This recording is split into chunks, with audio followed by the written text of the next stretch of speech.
أعوذ بالله السميع العليم من الشيطان الرجيم. بسم الله الرحمن الرحيم. رب اشرح لي صدري ويسر لي أمري واحلل عقدة من لساني يفقهوا قولي. ربنا علمنا ما ينفعنا وانفعنا بما علمتنا وزدنا علما نافعا واجعلنا للمتقين إماما. وإن يكاد الذين كفروا ليزلقونك بأبصارهم لما سمعوا الذكر ويقولون إنه لمجنون وما هو إلا ذكر للعالمين. اللهم صل وسلم وبارك على نبينا محمد وعلى آله وأصحابه ومن تبعهم بإحسان إلى يوم الدين. أما بعد. Ala yon fo wona be sutondirede ka derol meden do mi anda si son on hino nanade do o wi do bon appétit madame Idjatou Bari mi salmitike o mi weltanike on sadina ba mi salminima ka wontirda don Touba Mbacké le patriote Lamine Wansang hida do Kadiatou plus Issa a salminama e sonna mada Aissat Bobo Brokas madame Bineta Kadil Baldebole amigos ko super fan be tu woni ko jokkondiri do inde mudum mi lintay do joni ha mi acca wobbe go SK son on hino nanade laisse tomber je tiens coup fallait woy on entend 5 sur 5. C'est bien. Mi oli on do koko mi yaltini do joni mango tawo dum ko yorna dum tawata rede wedditi fi mudum ka meden kono ko piwun kun tawata no gasa e den hano no wallitorde Tijani Uso Alpha Ousmane Diallo bindi mi salmini do be cimetongo ben fo dalaba salminama na o ma o nokku kala ko wondon e sai kala mo wondon e mudum hande do kadi ko welo jano woni ko wonden e heydintingol jonde meden den do dadde mi do renu ma do on fop on salminama en fuddorto do yewtere meden den ka antam salmingol taw super fan be ben fop sans exception kono mi tintingo do Bilgisu Diallo lelu mamo tawta mi wayri mo yide do seda wontiran do en Dakar ray o salminama wana non kanyum kadi kayna makko wiyeteɓe Modi Ibrahima Diallo wontirɓe Côte d'Ivoire mi salmini ɓe mi appel moɗo manqué on mi dara nom nodditira on si Allah jaɓi dans la mesure du possible. Wana non mi yeggitali kadi gore an Alex Ba eɗen andi ko wiyeteɗo Alpha wontirɗo France ɗo tawɗo ko menen woni ko seɗiɗi mbulla kanko kadi ara miɗo salmina kañum kadi ɓe pita ɓen fof dadde mi haynike ma ɗo mi salminima Salima Haydra wiyeteɗo Nayna haray mi salminimo kanko déjà ko anniversaire makko on jango mi toriki Allah yo Allah anniversaire makko on feƴƴu e jam Hadja Adama Sow haray mi salmini on ɗo kadi miɗo reni on ɗo. Parlant justement d'anniversaire haray ɗen andi hande ɗo 5 décembre kawo direct woni e wadde ɗo woɓɓe inni haray en andintin date on nde ɗen wadde nde ɗen fuɗɗade yewtere nden hande ko 5 décembre 2021 ko ɗum waɗi si en yiltitike ɗo ɓawo en taway hino ɗo ko innete trimestre mi anda say mo on hino existi ɗen andi anniversaire ko tumatay ko hitande hebdomadaire ko tumatay ko yontere mensuel ko si innama haray ko lewru kala non ka woni lebbi tati ɓe nayi ko trimestre joni non ɗo haray lebbi tati heɓike hande ɗo Gibi Dumbuya ari dumbi inneteɗo on Monsieur Alpha Padre Gonzales Condé ko kanko woni ko itta le 5 septembre 2021 hande ɗo heɓi tout juste jour pour jour lebbi tati ko yalare ɗum wanno hande kadi ko alatire wonɗen ɗo. Halimatu mi salminima wiyeteɓe ɓen kañum kadi cousin an Abdoul Majid Ba ka parque maɓɓe mi salmini kañum kadi koto Ibro onon ɗo fof kono woni e toɗɗorade on ɗo ko andi ngollon haray miɗo weltani o mi yeggitali kañum kadi wiyeteɓe ɓen Modi Ousmane Keñeko Sow ko wontirɓe matoto mi joyna en ɗo audio maɓɓe on si Allah jaɓi si Allah newnani en tawoɓe woɓɓe iway koya immo araka maɓɓe ɓe waɗana ɓe audio ji tola ɗin ɓe nattitana ɓe ton haray ɓe andini en ɗum ɗo ɓe keñekoɓe noon ɓe fop ɓe salminama tentini noon yette soɓe ɓen e maɓɓe mamum fof salminorama ɗon mi yeggitata kañum kadi ɓe wiyeteɓe Modi Abdoulaye Diallo ko wonɓe Dubai ɓe andini men fewndo ka direct o waɗata ɗo kamɓe haray ko minuit ɗe gande yewtino fi ɓen ɓe tawata koye 4 heures du matin ɓe immoto ɓe daara direct meɗen on kono yeggiti kadi noon to woɓɓe tawoɓe ko minuit koye ɓe hiiru moƴƴam yeggitari onon wontirɓe Europe ɓen tawoɓe on dawa e janggo haray ngala juutinde yewtere nden pandi ka introduction sabu hande ko marɗen kon ɗo no gasa naten 2 heures de temps o direct meɗen ɗo sabandema ko tawata konko yewteten kon hino ɗuuɗi e makko mais ɗum e ɗum muɗum mi profita ɗo mi yettina ɗo salminagu ɓe wiyeteɓe ɓen madame Dieynabou Bari tawɓe ɓen koɓe jumel DK wiyeteɗo on Timi Madina ko foteta e gandi ka feƴƴi en yewtuno ɗo wondema payku makko hari no sumitori ɗen du'a haray fuɗɗike mo hayfande moƴƴa non woni haray komi hewtin weltago makko ngon e moɗo mi andina on haray battini moƴƴa. Parlant justement du'aji ko waɗete kon ɗo mi profita ɗo ara en heeɓi suno hankin ha hewtago hande ɗo yimɓe wodi haray feƴƴinamɓe haray en fuɗɗorɗo taw honɗum adressugol condoléance ji meɗen ɗin e kala ɓen sukaɓe wonɓe ka axe on iɗen andi ko gibi kaɓe len ha hewti hamdallahi ha tellen diksi noon tintigui noon haray wiyeteɓe ɓen bloc positif ɗen andi yewtino ɗo fi bloc positif mo tawata hoorejo maɓɓe on ko Raf Abdoul Bari haray woodi feƴƴinanɗoɓe ko accident o wanno inneteɗo on koto ceerno woɓɓe noddiramo Tupac woodi ko laati hande fure ko kanko no wonno hari trésorier bloc positif on donc e inde équipe tola on e inde kala ɓen sukaɓe en hewtini hiwrango meɗen gon e ɓeygure makko nden taw politique on ko ɗum woni bloc positif on e ɓeygure makko nden tigi tigi kala ɓen siɓɓiɗiɗo e makko jooɗiɓe e yaltuɓe haray yo Allah hinnomo yaafomo yaafudamo e yaafaɓe naɓen ɗen tun woni ko heɓi fatunde haray wano noon kadi e yeggitata wiyeteɗon Amadou Diallo Wumban ɗum ko e nder koye nder dongol tuma on ko kanko woni administrateur o page wiyeteɗo Kumpital israɓe makko baabe makko mawɗo tokora makko woni ko feƴƴini haray en hewtini hiwrango meɗen gon e makko en toriki Allah yo Allah hinnoɓe yaafo min tigi ka ɓeygure an mi hiwro fatunde nden ɗum ɗo ko yumma an soriraɓe an hino feƴƴin tawno ɓen ko ɓe woni bappa nenan ko ɓen ɗon kadi wonno ko ronuno pati an kamɓe kadi ko maketenoɓe Alaji Alpha Madou Saran ɓe feƴƴini haray yo Allah hinnoɓe yaafo musidal saran ngal fof ko woni dewol angol haray on fof on salminama en toriki Allah fataniɓe en ɓen fof yo Allah hinnoɓe yaafoɓe haray donc ko e suno wonɗen e waɗirde kadi o direct meɗen ɗo haysi tawi welo weloji hino ton kadi ɗi yewteten fi muɗum kon ɗum no woni haray ko yewteten ɗo kon fi muɗum hande ko toɓɓe nayyi e kunto e woni ko marɗen ɗo e invité jo toɓɓere araner nden ko konko tawata Alpha Condé o ittama e wi'i médiaji ɗin kaw jogano ɗon ko ɗum woni palais Mohammed V woɓɓe inni kaka Villa Bellevue on nattaka suudu makko fi on ɗum ko innaka ka suudu ɓeygu makko innaka ka suudu makko ko ɗum woni ko laɓɓinten ɗo par ce que réaction ji buy waɗi woɓɓe addani men audioji ɗo tawɓe ɓerɗe maɓɓe hari hino wuli hari ɓe mari suno ɓe mari mapulleji min jaabo on ɗo kon ɗum woni tigi tigi ko feƴƴi kon ɗum woni toɓɓere araner nden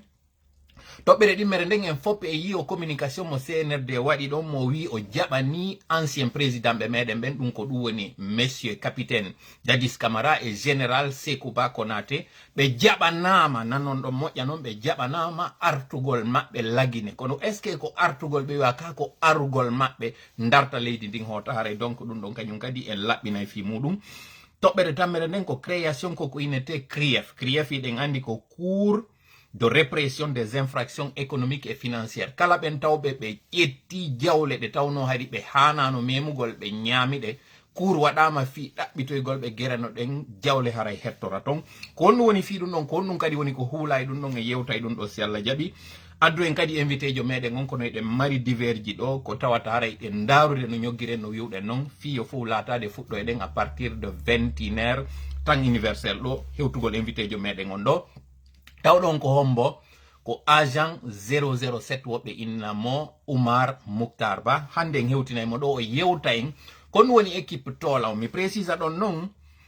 ɓen tawoɓe haray ɓe nani ɗum ɗon tawa ɓerɗe maɓɓe sunike wi'i amen hanano yewtugol fi équipe tola on un d'abord famon équipe tola on ko yimɓe buyi si oɗo yaltiti e kene ɗo c'est parce que remplace makko waɗama hande kadi gibi ɗo poste makko mo jogui o lutta e ɗon kono kanko fonction mo woni e wadde ton on ko yalto on famay ɗo seeɗa ha on to o équipe tola ina mantugol men ko onno woniri meɗen structure ko onno woniri meɗen organisori andon risque ala ton fiɓa yo yalti ɗo e kene yo taw goɗɗum woda ka ɓattini ton kono ala ko atani mbewa man simba ɗon ala ko hekki si tawi bareɗi no woodi yo on tigui accu kanji tigi ɗi waɗana hoore majji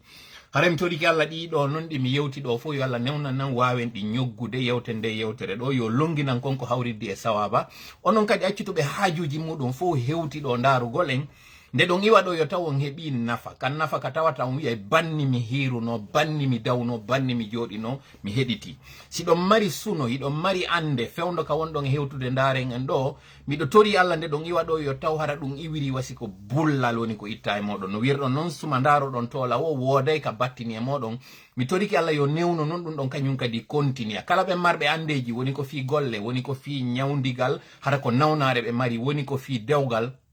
yalla newnan on heɓo hawnaki an wonɗo e darde on ɗo si a ammini yoduwa on jaboro sabu maɗa donc wata amu haray waɗugol ɗum ande maɗa nden fewtini Allah kanko woni wawɗon amin ya Allah yo Allah hawrindina e sawaba e koko mon e yewtude ɗo yo wopinan faljugol e mum simi arnon faljude haray ande kadi ko seytani woni ko faljini mi wata on felam pandi haray timmintine anden o ngol ɗerol meɗen ko ɗerol meɗen en fuu donc iɗen fuɗɗade yewtere nden ɗo ɗon hoore mi fuɗɗade ɗo ka diverji mi fuɗɗoro ɗon taw iɗen andi biredi on ɓeydama on bus on ɗuuɗi andamɓe men ɗo message wi hari men yewtino fi ɗum donc haray ko min woni e brosande ɗum ɗo na kesum e meɗen e yewtino en explique kañum kadi ɓeydugol biredi on ko ma waɗa ko ɗum no wonɗen e tuusirde ɗum ɗo ko fipiji ɗiɗi goo wodayɓe wonɓe yinude CNRD on ari kañum kadi hino fuɗɗi ke sattinande jama on aduna on faameɗo moƴƴa aduna on ko sattuɗo déjà CNRD déjà hino wawno ɓeydude ɗum gibi ɓe arno kono yi kon ɗum ɓe waɗi goo taw particularité maɓɓe on kamɓe ɓe communique ko ɗum woni ɓe yiidi e boulanger ɓen ɓe yiidi importateur ɓe woɓɓi yaltini haala wi'i ko alaji masali o keñe ko woni ko geri ha o farine ɓeyda par ce que koɓe import koɓe producteur ɓe farine haray faameɗo moƴƴa koɓe producteur farine lagine kono na kamɓe woni remoɓe blé on dans le monde entier donc ɓeydugol prix biredi wangal ko konko moƴƴinirte farine on ko woni ɓeydike dans le niveau mondial donc haray on weltanama on tawɓe ɓen on andintini wondema mi yewtino fi muɗum deuxième particularité ko sendi CNRD on e gouvernement Alpha Condé on num Alpha Padre Gonzales ko konko tawata kon kamɓe ɓayɓe ɓeydi prix biredi wangal donc de 4000 ngal wonti 4500 2000 simple wangal à 2250 précisé ɗon noon 2250 ɓay kewɗi ala ko 2500 hawrata ɗon donc sina on tawɗo haray soodayɗe ɗiɗi ɓay kewɗi ala haray ɗon kadi ko majama on dara noon nantodira kono anditen fewndor transport ɓeydanoɗo non seulement ɓe ɓeydi transport on ɓe ukkidiri transporteur ɓe ɓen e passager ɓe ɓen ɓeyande ɓeyduno prix biredi wangal ko ɓe acciduno ko boulangie ɓe ɓen e addoɓe farine ɓen e client ɓe ɓen ɓe ƴetti ɓe waɗi responsabilité on fo hoore maɓɓe ce qui est irresponsable ɓeɗo noon yettude Allah ka hollugol e wondema fow ko no fow fotata kamɓe ɓayɓe fokkiti ɓeydugol ɓe noddu taw wonɓe gollude ɓen e mum ɓe yewtidi e maɓɓe ɓe expliquani ɓe ɓe famotiri ɓe haldidi e maɓɓe kadi wota ɓe ɓeydu no tawiri noon ɓeydike ka nouveau mondial ɓe andini kadi jama on ko kamɓe woni ka ɓeydi ɓe wi ali ko julaɓe ɓen no Alpha Condé wowirno ƴetta waddidira jama on inna ko julaɓe ɓe nden andi noon si wama julaɓe ko ɓuri ko jama on ko sikkata ko leñol woni ɓawo on profession julayagal ce qui est très responsable donc e weltanike ɓe en jarniɓe en torike jama on yo andu hina CNRD woni ko ɓeydi ɗum ɗo ko alhaali aduna on woni ko ɓeydini coggu farine on haray ɗon noon profité noon toroɗe jama on komi wiwno ñande goo blé on hiɗe wawi enen kadi tigui remude ɗum kaaba hiɗe wawi waɗande ɗum ka meɗen toon wakkiloɗen haray yeggitali demal ngal donc ɗum ɗo woni divers ana noon divers ɗimme mo yewteten fi muɗum on o waroy ka nder toɓɓe meɗen ɗo donc fuɗɗoɗen noon joni atakugol ko tawata konko woni ko addi en kon ɗo hande mais haram yeggital taw kadi divers goɗo alaji Sellou Dalein en andi waɗi tourné président Sellou Dalein ande ɗon noon simi wi président ko président de l'UFDG par ce que président ko Laye Mamadi jogui ɗen ko ɗum woni général LMD ɓe waɗi tourné mo tawata tourné on o nafi moƴƴa noon ɓe mike ɓe ari Europe e nder muɗum ɓe rewi ka wiyeteɗon Suisse particulièrement mi profita ɗo mi hiwro Mes Bari taw ɗon iɗen andi ko responsable jo kañum kadi UFDG to communication kañum kadi terlen ɗon mi salminamo moƴƴa noon e si wi ɗon kañum kadi ɓe immi ɓe hewti États-Unis mission maɓɓe on États-Unis feƴƴi no labira ko ni tigui politicien jo dowa wadde na critique gol to me waɗata si ko foti kon e ko moƴƴi ko waɗi min aray kadi min encouragé donc aray ɓe weltane ɗo moƴƴa équipe de communication maɓɓe on kadi weltane moƴƴa saabu ɓe waɗi tourné labaɗo ɓe rewi kañum kadi Europe hiɓe fokkiti kadi hewtoygol Afrique ton ɓe hana jaɓɓoyede Sénégal kono wonde yewtirde ɗum ɗo ko par ce que woodi faalaɓe yuɓɓidirde on séjour alaji Sellou Dalein ɗon e koko tawata mission immike ari lagine mo tawata ko États-Unis woni ko imminimo ɗum noon ko sous-secrétaire d'état adjoint aux affaires africaines wiyeteɗon Michel Gonzalez o yi on ɗon ko on ari inni wondema ɓe faala humpitade kon ɗum woni ko CNRD on jokki yoɓe andiniɓe ɓe wata accompagne de lagine tanke ɓe humpitaki ko honɗo tigi tigi woni transition woni e fuɗɗade konde tamo woni e landade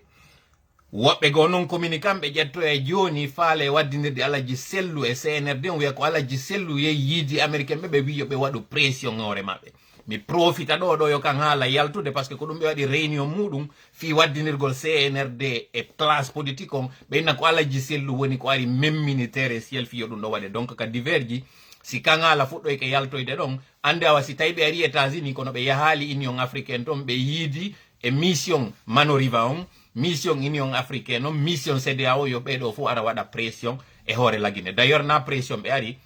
ɓe wawata accompagnude o transition meɗen ɓe andali on to fokkita donc fameɗo moƴƴa c'est dans les règles de l'art hay ko mariɗen ko yewten ko no ɗuuɗi hara en ala juutinde yewtere nden ɗon yewten non joni justement fi transfert man Alpha Condé nden taw ɗon ko premier point o iɗen andi mission atinoɗo arde on CEDEAO ɓay coup d'état on waɗi ɓe arno ɓe exige libération Alpha Condé ɓe exige no hay hendagol Alpha Condé ɓe yaada e makko ɓe wawano yaadude e makko buyi maapi no sikki CNRD o ƴettay no jonna Alpha Condé ɗum waɗali feƴƴoy ɗon mission ji go ari to yeeso yewtuɗi seeɗa kono yewtali wano no yewtirno noon kara num mission tan mo arnoɗon ɓay ari yewtano few fi Alpha Condé toujours e tilke ɓay ɓe yiidi kamɓe chef d'état ɓen e ɗin forum ji e ɗin sommeji ɗi ɓonno wadde toujours ɓe andintini wondema Alpha Condé no joga est ce que non Alpha Condé no joga tigi tigi hi Alpha Condé no joga parce que ka woni ɗon non seulement jama o anda exactement mais en même temps kadi o wataki accitede parce que gogo cellal makko ngal wata permettude yo accide e mo accida o ɗum ɗon ko go ɗimmel mum kadi en tant que ancien chef d'état hay si tawi hara hande o bonnano goɗɗum chef d'état jo wata omo laamaki ha hande eɗen andi hande ɗo ni mi piya ƴetta misal ngal e an nami laamiɗo mi ala poste kono hande ɗo si mi yalta e piji buyi no woodi ɗi mi waɗata ɗi tawata masque on ina wallitila moƴƴa fiwata yimɓe go yi an andi tammi min e maɓɓe men naata e haalaji gono toon ma mi attira attention on ɗum ɗolle min mi laamaki mi ala poste ineteɗo ko poste politique miijite noon Alpha Condé yo yaltu hande ɗo ƴawa e otowal nanga jindugol e circulation kono ɗum ɗum waɗata donc d'abord c'est une question stratégique mais c'est une question logique Alpha Condé hande wawetake accitede tun dans la nature comme ça o jindira wasi aray ko paykun ni tuma vulgaire personne donc en réalité ko ɗum woni Alpha Condé ko joguira en attendant yo wawi ande de gestion makko on ko on ɗum woni ko waɗi ko moƴƴi e ko boni justement ɓay kan haala yalti buye muɗo maapino inni e Alpha Condé o accitete mais fame noon taw communiqué waɗɗon kon ɗum communiqué on yewti par ce que en wii si ɓernde nden ɗo wi en ko ɓuri kon hakkille ɗen ɗe fermoto wiwɗen faale suuma e miijo kon ɗum noon ɗum wi e pulal tigui famen ɗo moƴƴa hittinen fiwata tan on nangu en ɗo pendant 63 ans jama lagine on hino ukka hari e fifaru kono non ɓe ukkira e fifaru parce que hari ko émotion o woni hikkade yesso na hakkille ɗe wona nawrede yesso fiye waw sennidirde konko inite manipulation de la réalité no woodi woɓɓe tawɓe si ɓe nani ɓe nanay tum pour ɓe hoccodo e baape buy addanimen ɗo audio e nder ɗin audioji woɓɓe goɗo déjà sikki min komi tawa ɗo e CNRD ɓe ari ɓe felinmi min tigi simi wa taw écoutinde ɗon audio moɓɓe ɓe woni très violent e nder vidéo e nder audio on ton innugol ngol ko honno mi wawi accitirde Alpha Condé comme si aray komi tawa ɗo e CNRD mi tawaka e CNRD mais Alpha Condé est ce que imo nangano si o accite wiwɗen hi réponse on himo joga ka tawata hara i wawete ande défi makko est ce que non communiqué ino ɗon o naɓama ka ɓeygu makko naka suudu makko jama on taw hanano ɓendinde hakkil ɗon abada ɓay Alpha Condé no mari suudu ka makko baro ɗum ko e nder kurusa on imo mari kadi suudu ka makko kipe mo mari kadi suudu ka inneteɗon mosiya iɗen andi ɗum ɗon ko e nder mafanko o woni ɗi fiyon ɗum haɗi o naɓe e ɗin ɗon cuuɗi fo o ƴetta o naɓa ka suudu wiyan ɗum ko ɓeygu makko jeeyi ɗum ko Landria faame ɗon taw hakkilki moƴƴa watti ɗon kadi haala yaltoy ɗon ɓay ɓe inni o libérama ɓe yalti e ɓe waɗi vidéo ji kamɓe membre ɓe RPG communicant ɓen ɓe inni jama on o accitama wele wele waɗi ɓe hendi buy e moɗon e nder piège mo ɓe waɗata on souvent ɓe yaltina haala ka ɓe andi duppina jama on fiyo jama on duppu heureusement ko ɓe habbino kon yaltiral no ɓe falirano wodi hay waɗoɓe ɗo vidéo wi no fokkiti yawgol yiido e Alpha Condé parce que o accitama ton hiɓe waɗa musique ji bordo barda wi waɗa battini parce que woɓɓe woodi maapi ɓe wonɓe e nder leydi ndi woɓɓe kadi wonɓe gaɗa leydi ndi wi Alpha Condé o déstabilise lagine fewndo tawno déjà o laamanoki joni noon o laamike pendant 11 ans mo mari kaalisi mo mari relation ji on si accitama dans la nature o aray o yana e lagine o aray o waɗa ñag waɗa bagamma e hoore leydi lagine ni jama lagine mi faala hen faamo ɗo goɗɗum Alpha Condé de 2000 ha 2004 na on immi ari 2010 ka laamu Alpha Condé nanga ɗon le 5 septembre na woni Alpha Condé mo 2002 on gogo taw iɗen andi passeport délai ɓurɗo juutude on ko 10 ans waɗete yaali passeport mo 15 ans fi on ɗum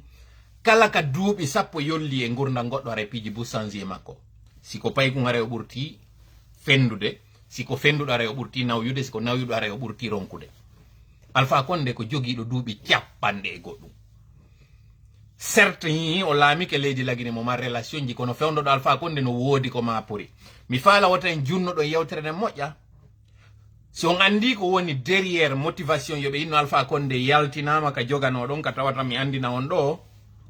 o yiyata on wondo RPG inno won yi Alpha Condé on ala inno wo fewndo ni no wa yeta don exactement contre Alpha Condé woni konno Alpha Condé woniri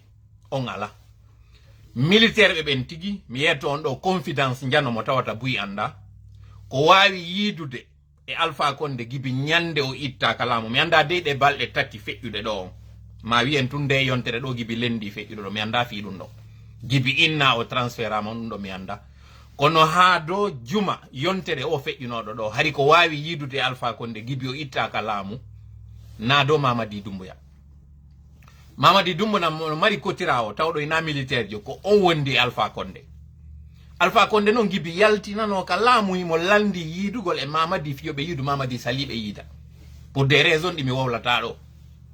donc kala inno do yidi Alpha Condé ma no andi ko Alpha Condé on wadde on tigi holay tu woni hala go rew kulle jamma deuxièmement son andi motif wadu do on si jolokore den duyta e hore Alpha Condé wadda on weltanto no lay Mamadi on andata non do hande mi wowlata dum do hande ko on wadi so itta kono bay do mari hakkil si mi towni do dengal seeda on wawa famude kon do mi acci kono so wawi famude hande do etta Alpha Condé on andi kon dum Alpha Condé hilni on andi wo responsable be RPG be kon dum be hilni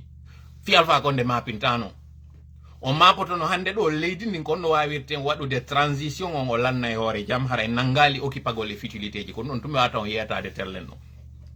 communiqué yalti wiudo wonde ma hay e bengu makko jeni hari no yaviowal no fokkiti lagine kala ben yaltimbe kan haala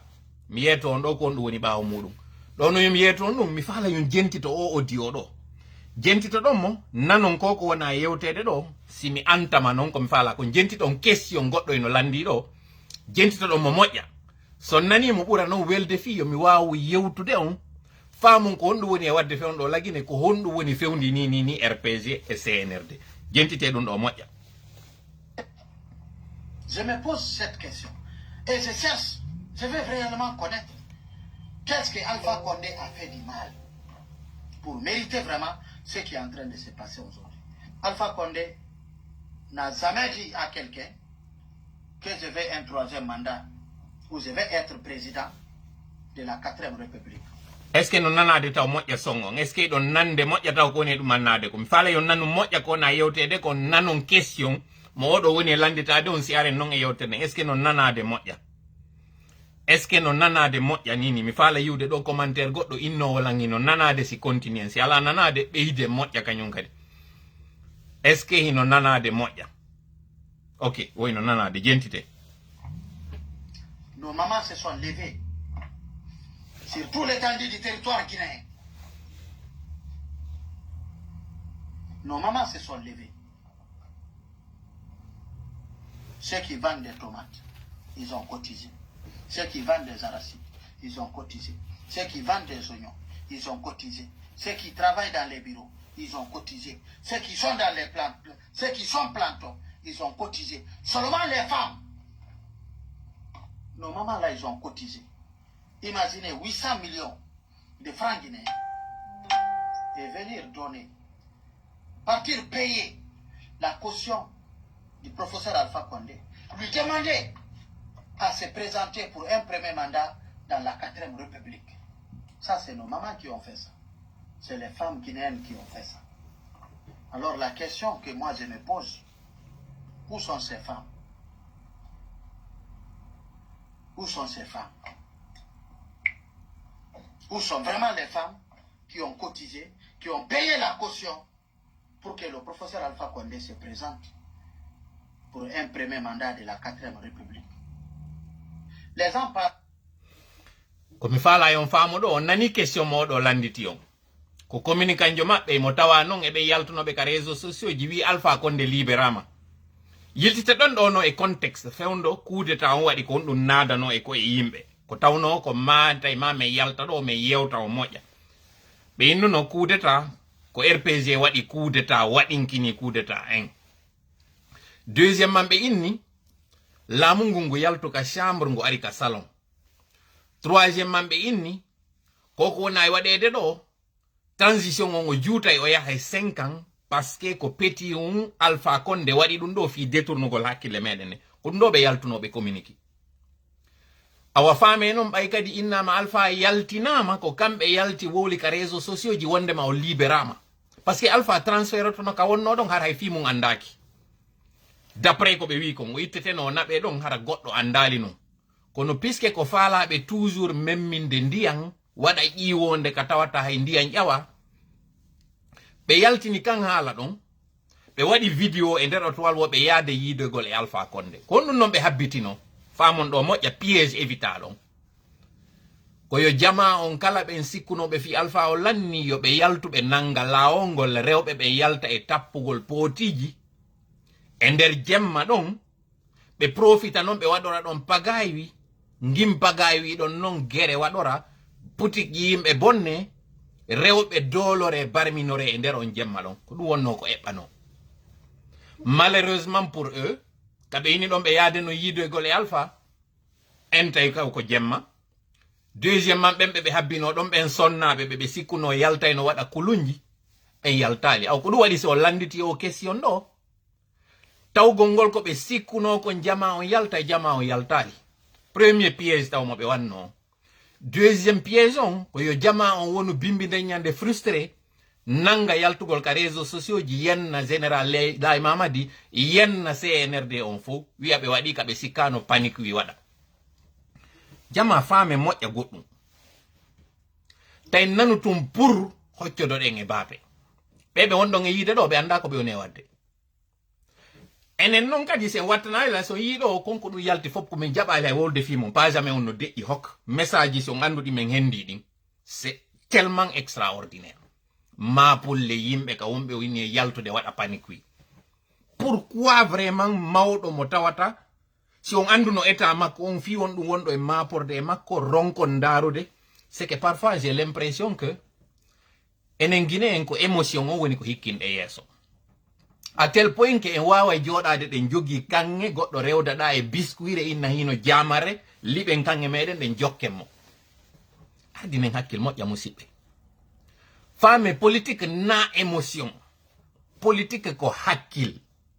d'ailleurs on anda ko honɗum woni goɗɗi menen mi woni e yaltinde ka leydi lagine to yimɓe consoma ɗi erreur ji ɗi mi woni e puusude ɓen yoɓe wanu e muɗum jentete noon ɗo goɗɗum ngo ɗo kadi audio makko ɗo toujours mi fala yon heɗito kadi ko hikkata ɗo ko ce que c'est des rumeurs quand on vous dit que là où nous sommes aujourd'hui au siège du RPG au QG du RPG qu'il n'y a pas d'électricité. Vous croyez qu'on n'a pas des militants, des cadres aujourd'hui qui peuvent régler la facture de l'électricité du QG du RPG? Non. C'est parce qu'ils n'ont pas la volonté. C'est parce qu'ils n'ont pas aimé le parti, ils n'ont pas aimé la Guinée, ils n'ont pas aimé le professeur Alpha Condé. en ala juutinde yewtene audio makko no juuti comme faala yon faamu ɗon nani o question mo landi ɗo on yika média ji ɗo information no tourna wondema EDG coupi courant on hay ka siège RPG parti no mo tawata taw hay gaynal yaltude ka laamu o andi ñande go mi yettino ke o minni yimɓe ɓen ka RPG cadre ɓe nder ton hiɓe kupana jawle maɓɓe woɓɓe ino toon fewɗo ni koye ɓe ñawlo en wowlifi ɓen député ɓe o yi hay journaux ji yaltuɗi wondema no woodi ɓen député ɓe naɓaɓe fewɗo saria fi yoɓitugol mbuɗi woɓɓe sikki ko haala sama kala RPG fewɗo ɗo duwaka mapinde fewɗo hande ɗo RPG ɓe mari ko ɓe mapodi e mum ko konko non mapini ɓe ɗon ɓe faala noon yo paga e waɗu e leydi ndin mi nana e pulal ɓe inna si guere waɗi ta jaɓu piire ka amuru ma par ce que hay siko an pii si guere on lanni ko ya fuɗɗoto dow remuru maɗa ndu par ce que haray on gayni oƴƴude ko remuɗa ko fewndo hande ɗo koye hoore boofoje wonɗen seppude par ce que fi on ɗum RPG ala ko bonata mine noon RPG na RPG fo ko woɓɓe goyno toon tawɓe no haɓɓitiɓe força situation fi on ɗum noon ɓe woni e forcir de situation ko deuxiéme point meɗen o ko woni ɓe forcinde situation on c'est parce que ɓe andi si o transition ɗo réussi si kamɓe haray haaju maɓɓe boni gogo taw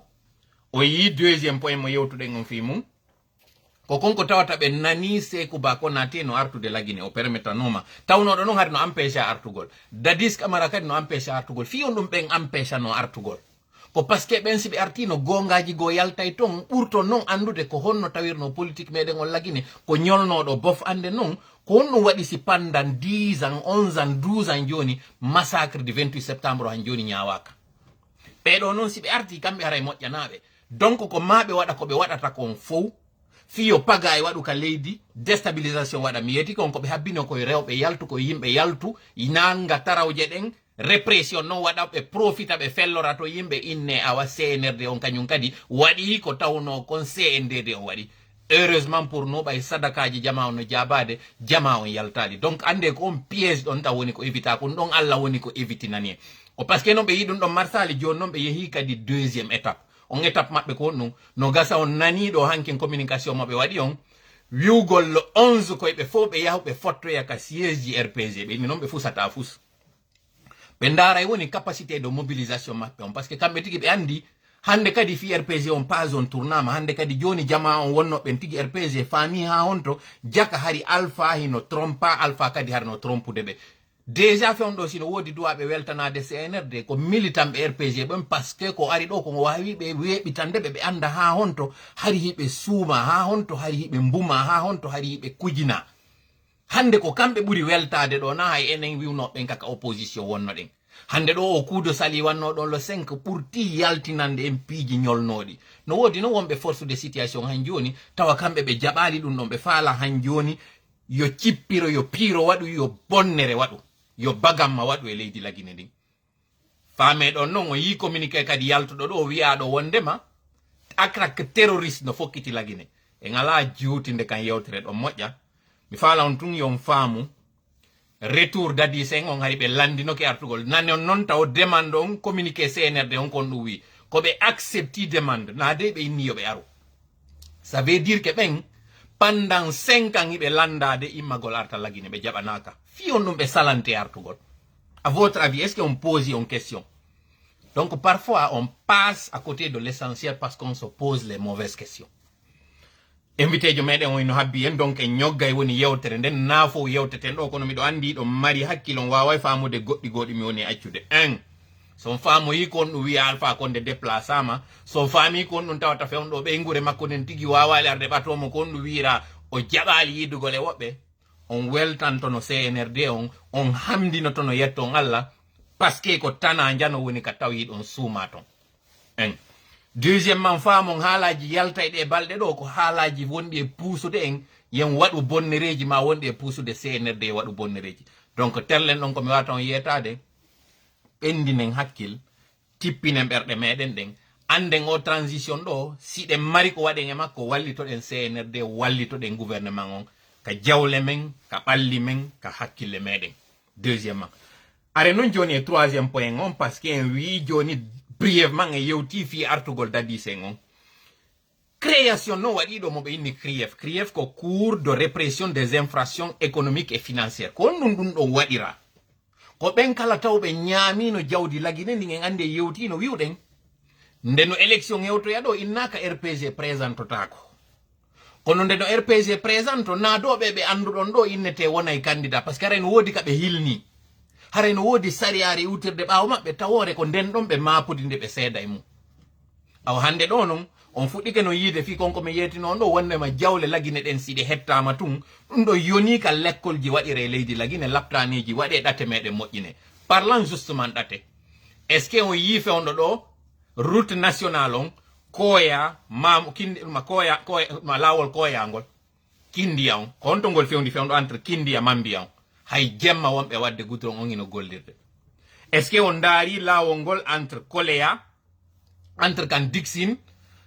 ɗuma donka ha hewtoygol po 8 novembre est ce que o yiɗon kañum kadi golle ɗen andi ton noon ko gouvernement wonɗo sous sanction ko gouvernement arɗo tawi mbuuɗi ala e keesji woni e gollude fewndo ɗo imagine ɓeɗo si tawno ɓe arno ɓe tawi moyen ji moƴƴa no état o si tawno ala leydi meɗi ndi no hettine moƴƴa jama lagine faame moƴƴa ko joni noon ɓuroton andude ha hon to jaka hari en tampinama hari en maayi hari en warama ɓen noon wonɓe wadde ɗon ko groupe um fanɗu kunni yimɓe seeɗaɓe wonno manipuler de leydi fof haɗa ndi yahira yeeso gibi ɗon no naɓi yeeso o yiyay lagine ko honɗum wonno tigi tigi ko wonno iwtiri ɓaawo meɗen. Donc terlen ɗon on cours waɗaɗo ɗon innama ko à partir de 1 milliard 500 millions. Ça ne veut pas dire ɓen détourne ɓe mbuuɗi ley ton ɓe yewtaki fimo fi on wiira 1 milliard 500 millions ko parce que ko wujja ko lagine ko mbuuɗi ɗuɗuɗi ko ɗo noon wawe ton andude jawle noon waɗaɗe ɗen kadi dans les pays extérieurs jawle ɗe ɓe soodi ton cuuɗi magasin ji ɗi ɓe mari banque ji ɗi ɓe naadi kalsie mum ɗin ɗon fof mbuuɗi jaɓete yimɓe artire lagine ko raɓɓiɗi kon kala ɓen resunoɓe e nder o gouvernement alpha ɗo min naali ɓe wonta e tampuɓe kono tampunoɓe guygo ɓurtoyto ɓe hettare mi toriki Allah yo Allah newnu ɗum ɗon faame lagine ƴawi e raay goo mo wonɗen fokkituɗen tan o nangi en ɗo joni invité jo meɗen wino ha bien e wiwno ko pendant 30 minutes ɗo non joni eɗen natude 40 minutes on ɗo ñogginoɗen ɗo ƴettemo kanko invité jo meɗen on o ara o yewta ɗo wodoyɗi yewtoyten à la fin ɗi tawata ɗon haray en juutintama jifi affaire syndicat on e mission États-Unis ar ɗon on nani ɗo déjà taw ko ɓe yewti kon fiya transition on yi États-Unis tigi ari landike ɗum ɗo ko fi ɓemɓe ɓerɗe mum woni e wulude han joni na ok ɓe faami CNRD on falaka présentade ɓe faami CNRD on no fala gollude leydi mais fi on ɗum haɗi ɓe wowla han joni fi durée de transition on ɓe wonnoɓe yaltude fof wowlana on haala inna transition on yaha e 5 ans mi wowlani noon ɗo ɓen anda ko on ɗum woni politique ɓe anda ko fewndi ko ɗaniɓe woni e wowlude kono wonde ɗaniɓe goo kadi no jentitade ɓe ɓay noon ɓen ɗaniɓe no jentitade ɓe ɓe ukkayɓe e gayɗe ɓe ɓurta ɓe kañum kadi soñjude pendant 63 ans jama lagine faame ko émotion woni ko soñji en ɓe laamiɓe lagine fof ɓe dolna ɓe foora ɓe ƴoƴa ɓe ɓuri fof ko yimɓe wonnoɓe faible accanolla noon yewtere nden ɓe ɓarno yeeso maɓɓe ko yimɓe ɓe tawata ɓendano moƴƴa ça ne veut pas dire no menen meɗen ɓendi fof ko yimɓe tawnoɓe ko ɓe manipulable ko ɗum waɗi si koko waɗi en ɗo fof toon sikko RPG ar no foori RPG ari foora ko joni noon ɓuroto yiwde andon hari RPG foora ko classe politique divisé yimɓe tawnoɓe ala naɓude hakkilkin hikkina yeeso ɓe wonno e gerdude e mum hande ɗo noon piiji ɗin fof no weƴƴitani en par ce que méthode maɓɓe mo ɓe marno on argol infiltra on ko on méthode ɗon men jogui fino yo waw famude ɗon moƴƴa mi faala en ƴettuɗo ɗo invité jo meɗen on agent 007 o yewta on ɗo andon seeɗa ko honɗum wonno équipe toola on ko honno toola golliri kanko équipe makko on si ɗi résultat ji ɗo fof heeɓi simo ka ligne ɗo haray Oumar Moukhtar mi torike ma addu invitation maɗa on ma waɗa commentaire ɗo mi darano mi ƴettiroma par ce que haray jama on ino habbitima ɗo yewten ɗo tinna ɗo e jama on yawgol walagol on ne à 5865 personnes presque 6000 kono ɗum ɗon koko yaltiti kon haranaɓe wonɓe arde yurno hara ɓe jaɓali natugol nder ton miɗo andi kadi haray niɓɓi donc Oumar Moukhtar addu invitation on ɗo mi darano mi ƴettirama Oumar Moukhtar Moukhtar mi dara si mi wawa hendagol ma ɗo addan en invitation o mi darano mi ƴettirama ɗo ma waɗa commentaire anto commentaire maɗa on ɗo par ce que jama on on hiɗo ɓe wawi heɓde ɗo no libéré ɗon ɓe wawata kadi andude moƴƴa ko honno équipe toola on golliri ɗo on heɓay hande ɗo gundoji seeɗa naaɗi fof min yewtata on kono on waway andude ɗo seeɗa ko honno min évoluiri ɗo wawon andude risque ji e danger ji ɗi min ƴetti ɗin ɗo ha weeti hande ɗo kono hari c'était des risques ko manu hari min ƴettadi Oumar Moukhtar est ce que iɗa kal ligne ɗo addu ɗum on kun ɗo mi darano mi ƴettirama ta hersingen ɗo non dey taw wonno agent 007 hewta ɗo tawa natugol maka direct ka hulu han joni o jama on yi'e ok que Dieu vous protège Touba Mbacké addu a waɗu commentaire sa waɗi commentaire mi ƴettama joni min joni mi wonta ok voilà non habbe to waɗi tuɗo commentaire de ha mi darano mi ƴettiramo ɗo ok voilà songon no yayi ka songon yehi ɗo voilà honno koyo ndaru ɗo faamo moƴƴa honno ko honno direct ji ɗin wata yarude ɗo bon haray voilà koyon faamu ɗum ɗon quoi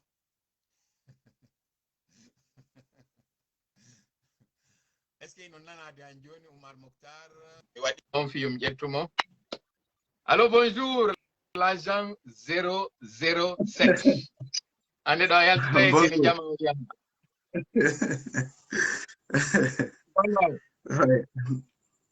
bon d'abord pour commencer mi anda taw ko no wonde ngi fuɗɗorde ɗo mi an est ce que aɗa ndarude non direct on ɗo par ce que hande ɗo mi yaltinima hande kadna administrateur donc yafoto hande ɗo ko yaati wontirɗa ina ka nder ɗuma wontirɗa mi anda kon ɗum taw woni impression mi anda taw kon ɗo mi ƴettira e ma est ce que ko Oumar Moukhtar mi nodda e ma ko agent 007 ka ko Kouz mi nodda e ma ɗo ça dépend e nokkure nde wonɗe nden miɗo andi ka ndeɗen kippu ko agent 007 kene ko Oumar Moukhtar ɗo joni ko général Tola andi ko ɗum noddirta lan ɗo ayi ƴoyre maɗa nden andi nayi jama on ƴoyre maɗa nden ka ay ko wonɗa ala noddude ɗo général ne ok aw fuɗɗode ok pour commencer jama on hande ɓe yima ɗo woɓɓe nanino inde ma kono ɓe yiyalima woɓɓe no anduma pour commencer yewtere meɗen nden ɗo mi faala e andi jama on kiituye hara nami wolata fima waɗan présentation ɓen tawɓe ko hande ɓe fuɗɗima yiide e ɓen tawɓe hare no yiwnoma kono anda kiituye ok aray ko no woniri ko mi woni Oumar Moukhtar ka ko jippita woni ko mi jibina mi jangi pita seeɗa mi jangi Conakry ko douane transit mi waɗi komi directeur société transit depuis 10 ans ko mi woni président ONG NGPAS komi vice président Bantal Pita komi agent 007 kadi ka équipe tola joni mi faala yaccirɗon ni par ce que sina ɗum sa ɗuɗɗini ɗo joni mi anda si ɓe ittata doloki yangiɓe ɓorna ma ngi kiɗal man joni tawi a volan peut-être ɗon mayi joni ka deuxiéme question ɗoyɗe gandi gonɗo woni ko adduma ɗo waɗi ha yaltuɗa e kene iɗa yiɗi ɗo ni tourné mo tawata dañande mi yewti fi muɗum yawɗa Turquie tawaɗa ton e rencontre mo tawata e yewti seeɗa fi makko kono mi faala an tigui ya yewti jama on ko ɗum woni tigui tigui ko feƴƴi Turquie ko honɗum woni ko waɗano ton ha an tawɗa ko ya yaltito kene yaha ton notanoɗa leydi lagina ni ko ɗum woni ko feƴƴi ton ok mi adora taw yewtugol fi Modiobere nodditunde nden Turquie ton ko Modiobere adnayankore moɓitunde e jamaji buy iwruɗi e cenɗe buy nden Modiobere no inne Padelec ɗum ko Pan-African Leadership and Entrepreneurship Development Center ko ɗum woni Padelec ko woni fondo nodditugol ɗon ɗi pays ji ɗi nanɗon inde mum les 42 pays africains ko humpindingol ɗi e yimɓe ɓe anduɗon hino no wallitade pays ji ɗin e tawoɓe no ɗaɓɓude gollidugol e pays ji ɗin donc haray ko honno feƴƴiri nder ton arɓe ɓen hollay ko fewndi kon ka leydi maɓɓe tawaɓe ɓen kañum kadi yewta ko wondi kon ndaaruɓe tawi no hani gollidude wo ɓe humpodira e on say après forum on ɓe ƴetta rendez-vous ɓe ndaara ko honno ɓe gasirta gollidirgol haray ko wano noon feƴƴiri ka tumbodiral ton ça c'est très bien ko ɗum woni 42 pays est ce que ɗin 42 pays ji ton miɗo andi lagine tawama joni hara e majji mi faala yon yewtu ko honno tawiri fewnɗo contexte meɗen on hiɗen d' abord dans un régime d' exception lagine no suspenda fewnɗo wawitake tawede hay ɗi rencontre ji ɓe tawano mais sina mi faayo lagine ko première fois particigol maɓɓe on ɗo onon ko honno guerdiɗon ɗum ɗo ha tawa ɗon e ɗum koye inde équipe tola on yawɗon ka par ce que on yewtiɗi casquette ɗi ɗo fof comme président ONG comme vice président comme président Bantal Pita whatever mi anda hayɗi wowlon ɗo ɗin fof mi majja joni e majji ko inde honno ko honno wawi ɗon heɓude o ticket ɗo yewgol taweɗo ok aray yawgol noddegol langol ton koye inde équipe tola wano remarquirɗon ni woodi tawɓe hiɗen e même situation par exemple wano Mali ɓe wawali kamɓe tawdede mum sabu hiɓe sous sanction ko honno ene wawi ɗen tawdede mum ko tawgol hande Modiobere tola nden na dimension national nde jogui haray e cenɗe buy aduna on hiɗen représenté donc ko ɗum ɗo wawi wallitade ha mi wawi yaltude ga kono kam hewti ton haray ko lagine mi représenté donc mi profita ɗo kadi toujours mi weltano kadi wallitiɓe équipe on fof fi yo wawu invitede ɗon ɗum no fuɗɗori madame Nene Bari de Washington Ok. Ara non fi madame Nene Bari o mi faala ko en juuti yewtere nden ɗo moƴƴa par ce que sina ɗum on furñitay joni goɗɗi ɗum min kadi mi watto e moɗon ɗo mi weltanoɓe moƴƴa par ce que ka yewtuɗon ɗo fi Washington ino toon goɗɗi gono gasa on furñitayɗi ɗo joni mi faalaka noon mi faalide ñoƴƴude on seeɗa wota on juuti yewtere nden ɗon ara e min kadi mi walliti mi watta e moɗon ɗo mi weltanoɓe ay non on hewti to mi faala andude particularité on ko honno o événement ɗo feƴƴiri e ngal par ce que goo laggine ko pour la première fois no yaade tawe makko yewte men seeɗa ɓay on hewti to kon ɗum yiwɗo ko no feƴƴi. Bon, mi wawata andugol particularité ji ɗin fof parce que mi tawdaka e feƴƴuɗi ɗin miɗo andi tum particularité on cette année ko tawgol ke on forum o wawi wonde e temps covid ɗon andi tumbodirgol ngol e o sahay ɗo haray no wodi mesure ji ƴetteteɗi ɗum ɗon c'est une particularité et aussi la première fois que la Guinée participe aussi ça aussi c'est une particularité. Donc haray ko ɗiɗo mi wawi wattande lay mum ton ko tawata ɗi wawano wadde ko e ɗiya sommeji feƴƴuɗi.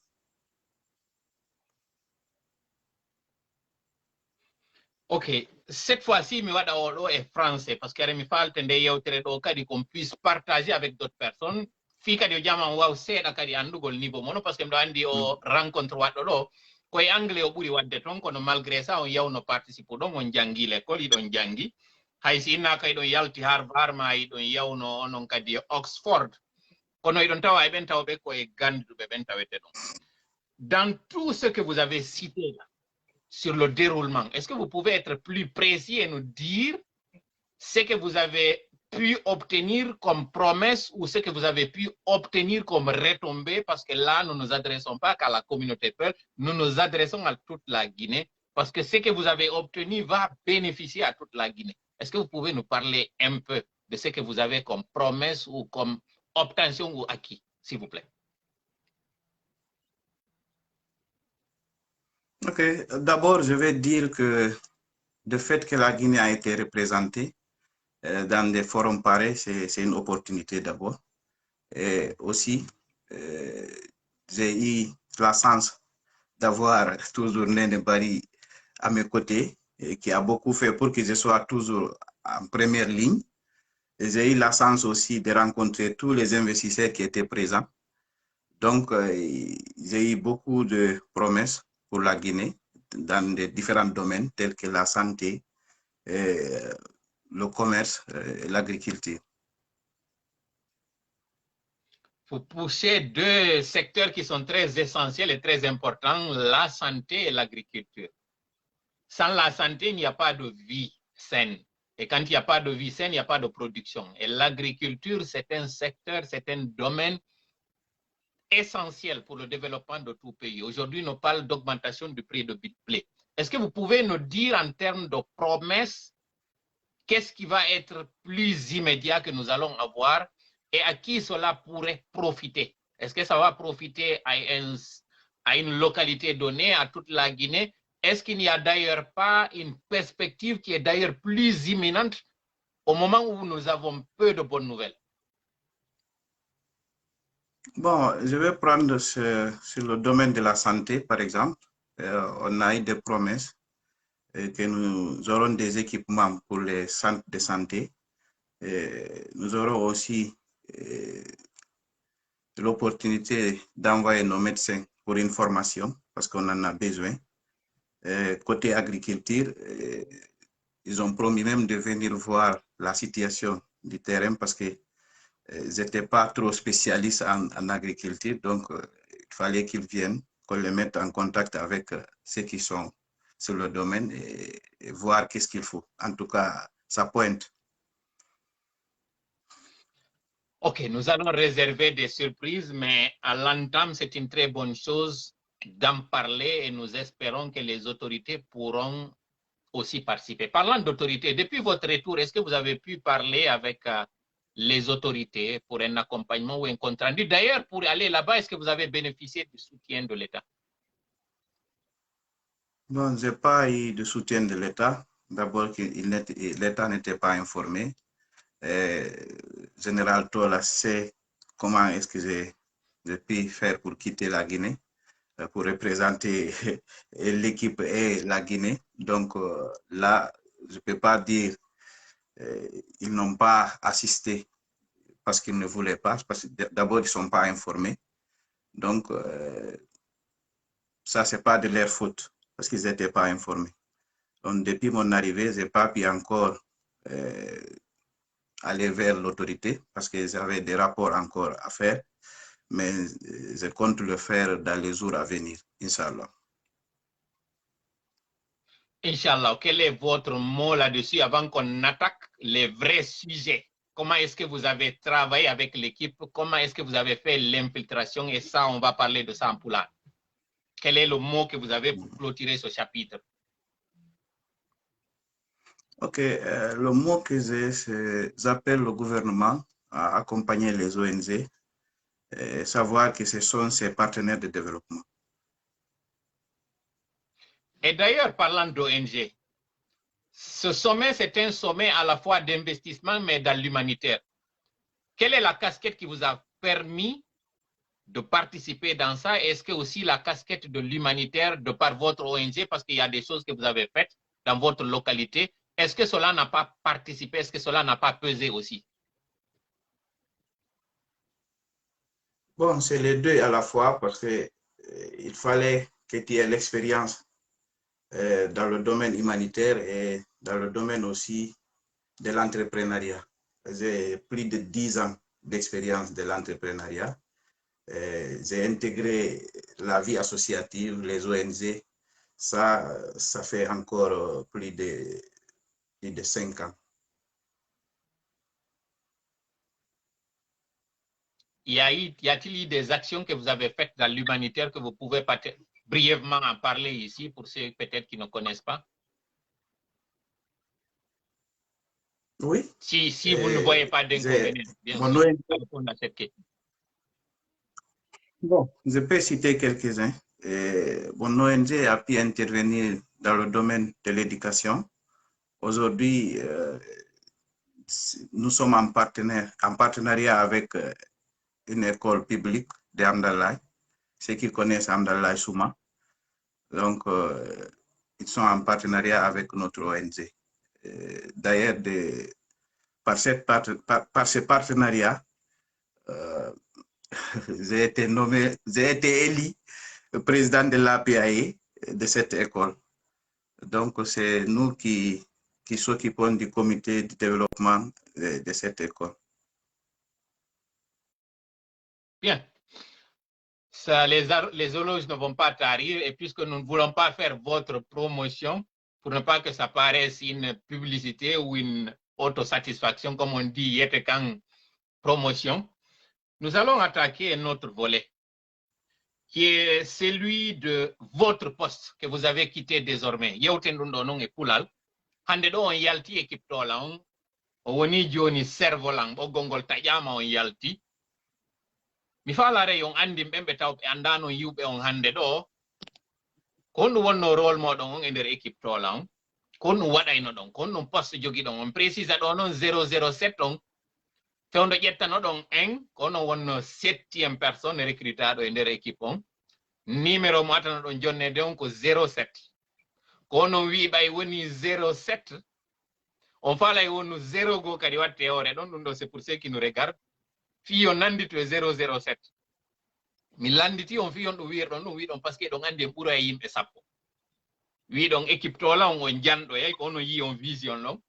wi'i yen wattu 0 on gotum sabu ɗum ɗon numéro mo kala change hayso wolali min numéro mo mi jogui on mais yewte en fi poste moɗon on 007 ko honno woniri fi makko ko honɗum wonno ɗon e wadde. Bon, mettonelam ɗo fi seeɗa yewtugol fi poste on par ce que miɗo andi hande mi ekkiti poste on mi feƴƴi yeeso kono goɗɗo arta e makko ko poste wonɗo très stratégique e nder équipe on tawo bo ko golle makko ɗen ko ɓuri hewde kon c'est dans l'anonymat. Donc mi yewtay tun seeɗa e rôle ji seeɗa ɗi mi joui mais haray na tigi tigi rôle poste on tigi tigi parce que mi wawata dévoilude ɗo rôle poste on tigi tigi no tawano e ɗimi jouata rôle comme rôle tawgol kala message natuɗo e page on si o suɓama ha tawama ɗi message ji ɗo no hana yewtede fi mum ka réunion koye juuɗe an ɗi arata ko min jittindirta adda yewteteɗi fi mun ɗin no tawano kadi kala tawɗo hande contacti général Tola fiyo Tola feƴƴu nokku go ma fiyo yo feƴƴu ka nder page ga haray koye agent 007 o rewi ber humpodirɓe page on haray no andi yewtidi e mo ɓe anda fi mum haray ko min ɓe wonno yewtidude mum donc ɗiɗo fof ko rôle ji ɗi mi joyno e tawgol kadi suggestion ji arayno ɗin fof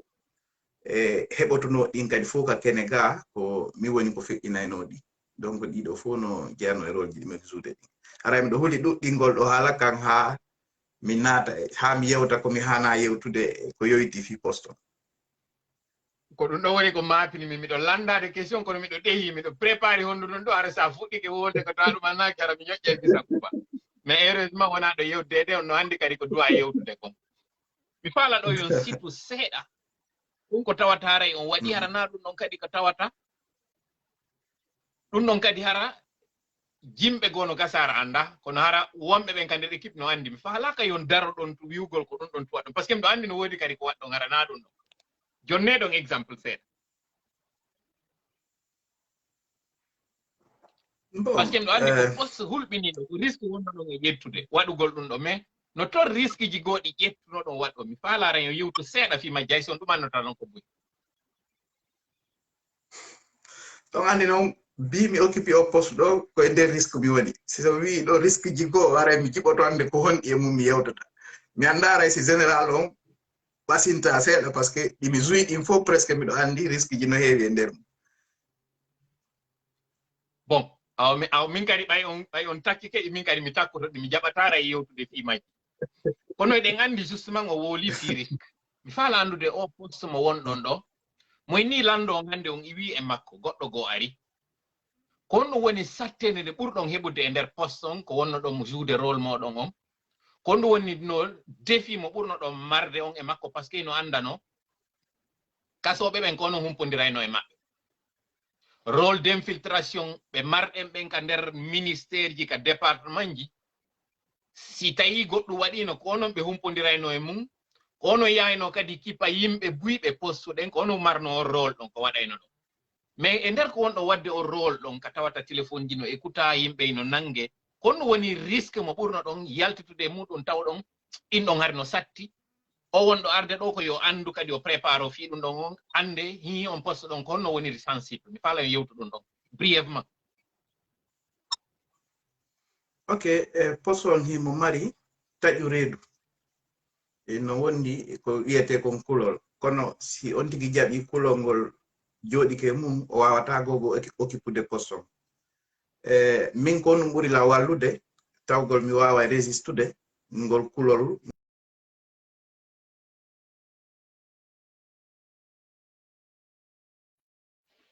allo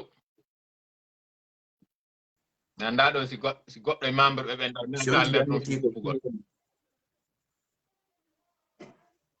lankaligne hay ok si on tigi anditi ko fillana ko feƴƴi lagine ka père de famille arante hakkunde ɓe ngure makko o ƴette o naɓe e hoore tooñe hara fillanaɓe ɗi min miijosi meɗe wodano on say minen min joɗota ko ha ɗum ɗo waɗa donc min daari noon mi tawi ka lagine fewndino ɗon kadi ɓuri ɗum ɗon fokkiti donc hari ko ma woda immotoɓe wakkilo fi dartagol ɗum ɗon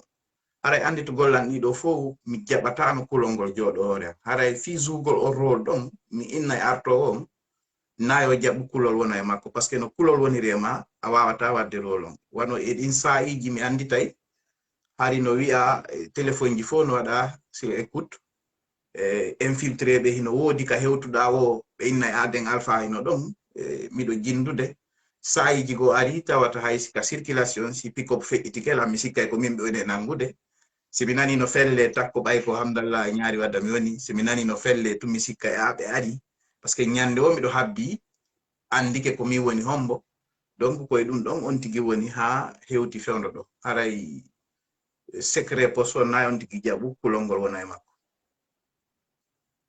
ok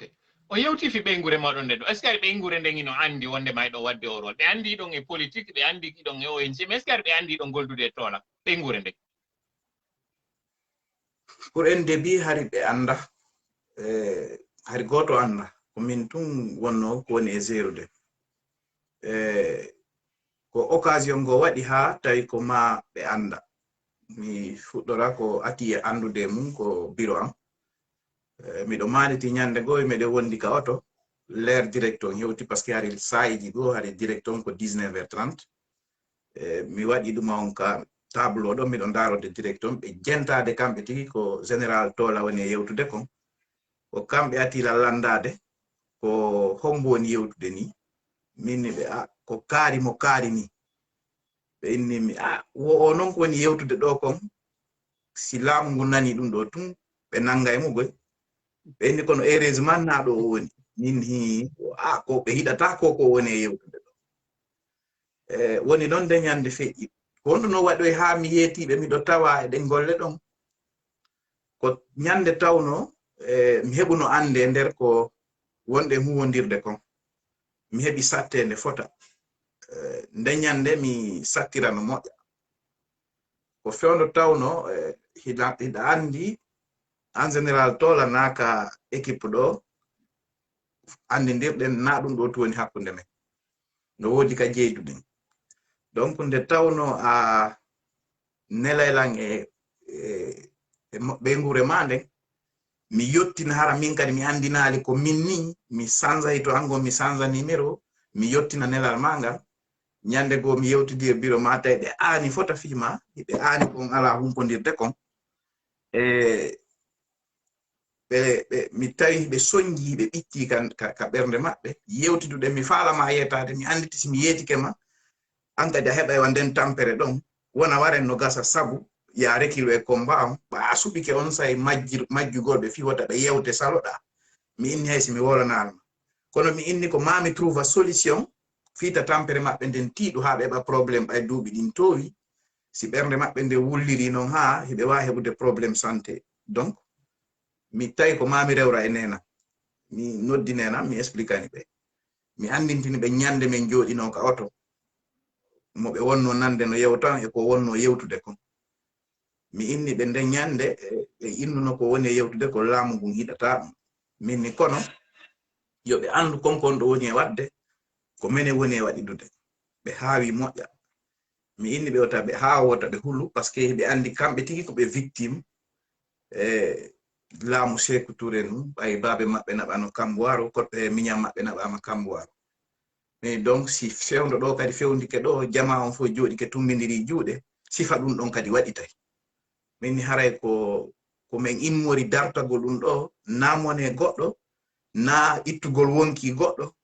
ko litugol ha o changement ɗo waɗa ha o systéme ɗo iwa donc Allah waɗi ɓe faami min haray mi faalete no yo yewtanan yumma général Tola faami noon ɓe hay ɓiɗɗo mon on no e nder mum onon hiɗon heññi kamɓe kadi koye ɓe heññu ɓe andana e ko bone woni na risque ji na ko ɓe wona yeetede ko woni e nder mum haray yo ɓe weltor golle makko ɗen ɓe anda onon tigi koye nder ɗum ɗo wonɗo donc on say mi heɓi courage wolangolɓe après ɗum ɓay hari risque ji ɗin kadi ɗuuɗi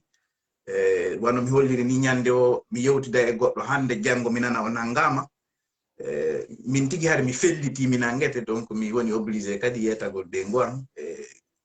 ɓadiɓe ɓe ngura nden moƴƴa fi si woni si hewtoyi nokku go ara ɓe andi koye honɗum on tigi woni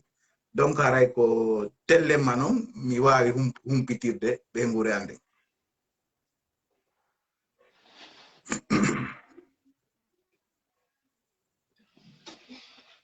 ok hande ɗo ɓe feƴƴini kañum ɓe yumma maɗon wallay no ɓe yaafo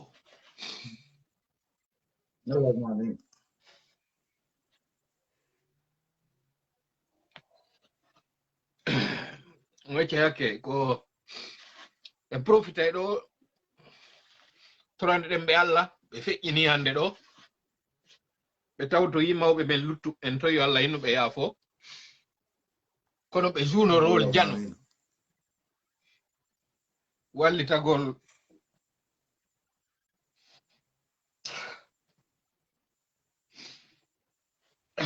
wacce hakke continue entrevue men on no mi wiri noon ɓe feƴƴini hande ɗo mi faala ɗi risque ji ɗi yewtuɗon ɗon fimum na wonɗo wawata ɗi faamude anda risque mo ƴettuɗon du'aji yutirnoɗi ɓaawo men walliti en hande sewtuɗen ka wonɗen ɗo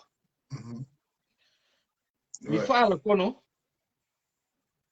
yo yewtu en ɗo seeɗa du'aji ko ɓe waɗanno en e ka tawata ɗon hande en hewti ɗo ko tawata haray hiɗen haton jini kadi e du'a e konko tawata haray onon on heɓuno projet 2019-2020 lansagol e politique miɗo andi ɗon o yiɗata nden toɓɓere ɗo ye yewtu fi mayre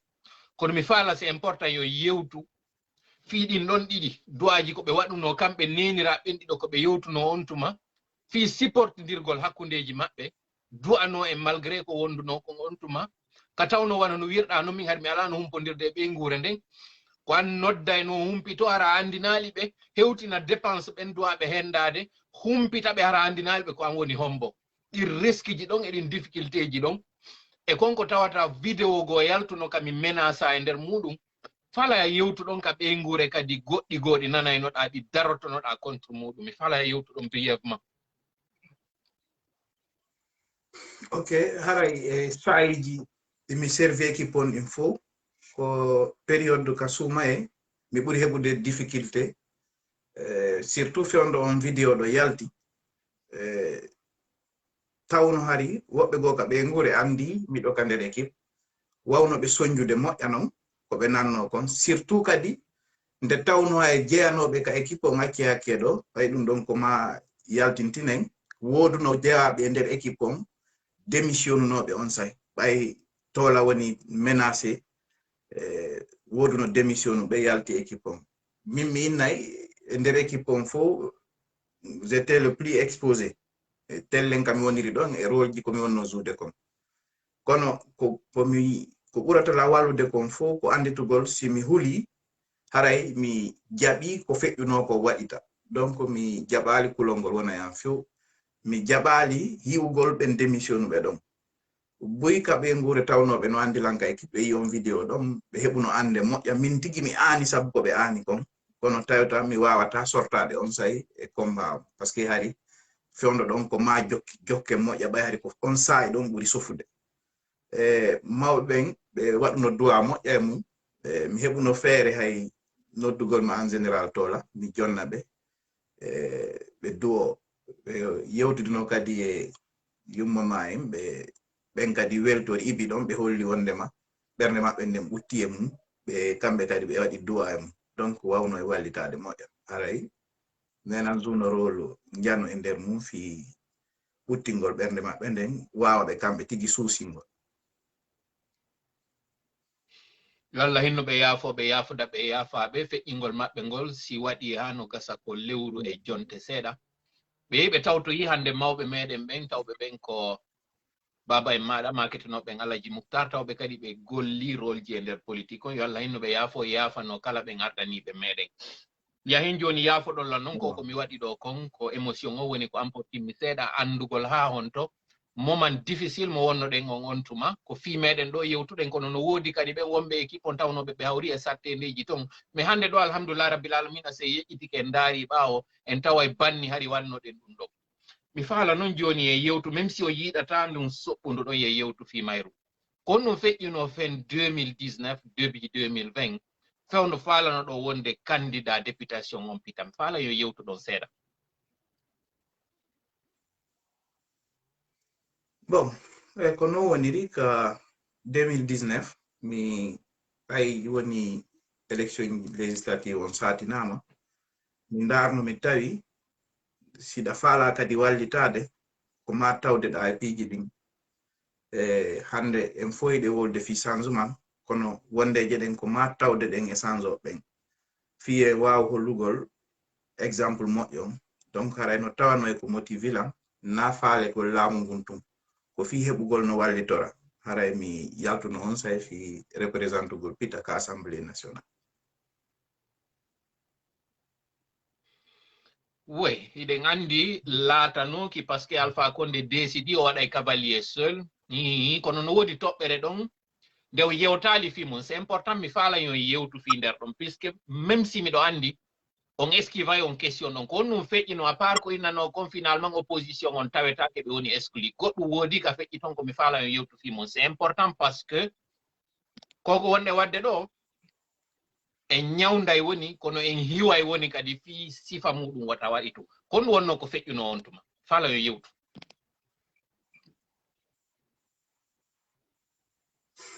Bon, mi yiɗatano yewtugol fimu sabu min on impactano lan ha fi hon ɗum non parce que min mbiɗo andi ko wiyete politique ko mbiɗo jogi kadi engagement an on ko mi imminomi posi candidature an on wodu no wiwnoɓe ka parti wondema ko naami légitime mi hana présentade gogo duuɓi an inno fanɗani ko mi landi kon ɗimmel mum mi intégrale instance ji jani ɗin ka parti donc naami légitime woodi e wiwɓe mi faala bonnugol elam parti o kono noon ɗum ɗon min décourage anolan fi hon ɗum miɗo andi ko wiyete politique kon e ko honno politique gasirta donc wonananolan kadi mettu ɓernde miɗo andi no tawa e nder politique kon faala no wonde sattende seeɗa wano sutenuɓe lamɓe heɓuno sattende kono personnellement min mi heɓano sattende mum mi jokkuno laawol ngol ko Allah waɗata kon laata nooki sabu tawgol IFDG retirino e élection ji ɗi. donc o wowli inde parti on ɗo ko IFDG mɗo andi kadi harayna hooreɓe ɓen dow ɓuri andude ko woɓɓe ley ton faalano on kalude mi weltori kadi ko jaabi ɗon kon mi andina ɗo noon e wowlira ɗum ɗo fiwugol ko contre goɗɗo ɗo andi kadi o yiɗatano jaabade kono est ce que konko ɓe wiwnoɗo ko ino nannodiri est ce que on tawa kay parti on est ce que wodali ko waɗan ɗon parti on est ce que taw déjà mawɓe moɗon daranaki o parti UFDG ɗo. Bon mi fuɗɗora taw mawɓe ɓen min mi finno mi tawi politique kon ka nder suudu somi ndaari hannde wanno nokkure pito nden si tawi fi politique ko wolete ɗon baaɓe ngam fuɗɗino ka INR haa ka IFDG hannde mi sikkano woodi ɗo yanganiɓe parti on ɓuri ɓe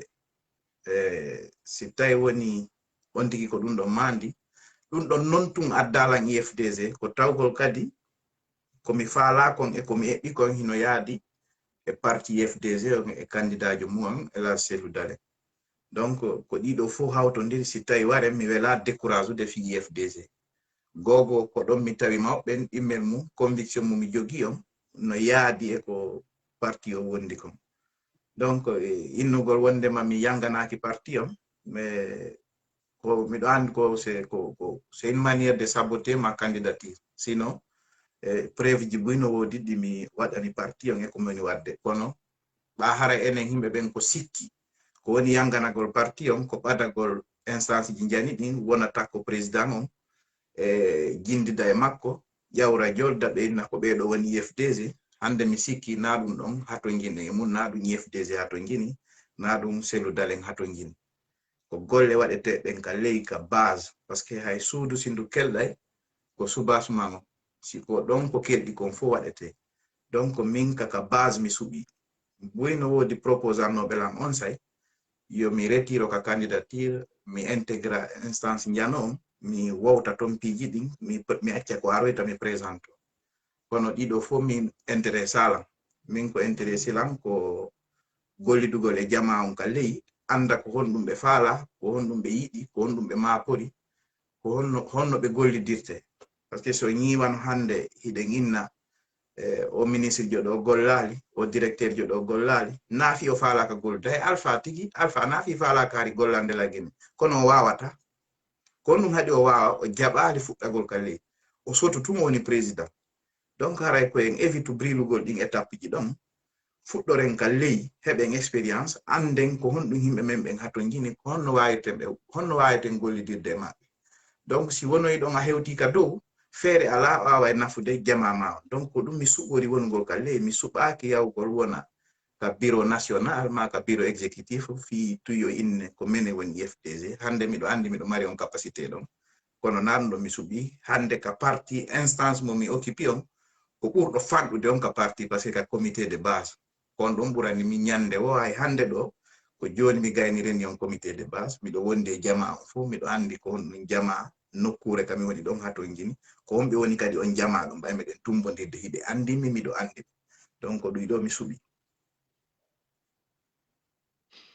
Ok, profita o occasion ɗo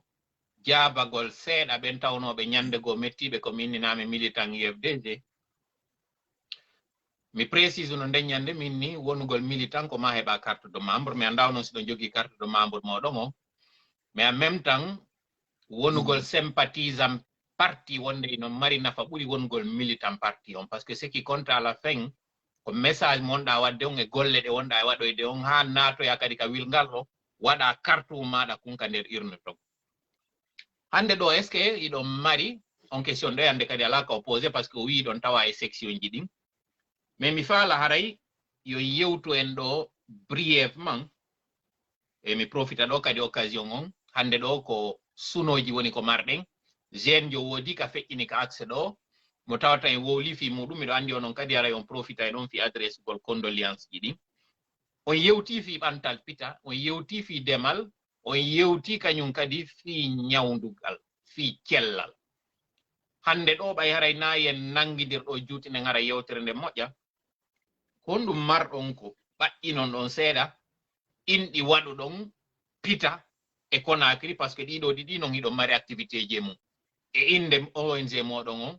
e inde membre kadi ko waɗɗon kon fi parti on woni ko tawata ko mobilisation woni kon ko tawata hara yewtali fi rôle moɗon on e nder joni toola équipe toola on mais dans la vie active kon ɗum woni ko waɗon ɗon. Ok, mi fuɗɗora côté pita on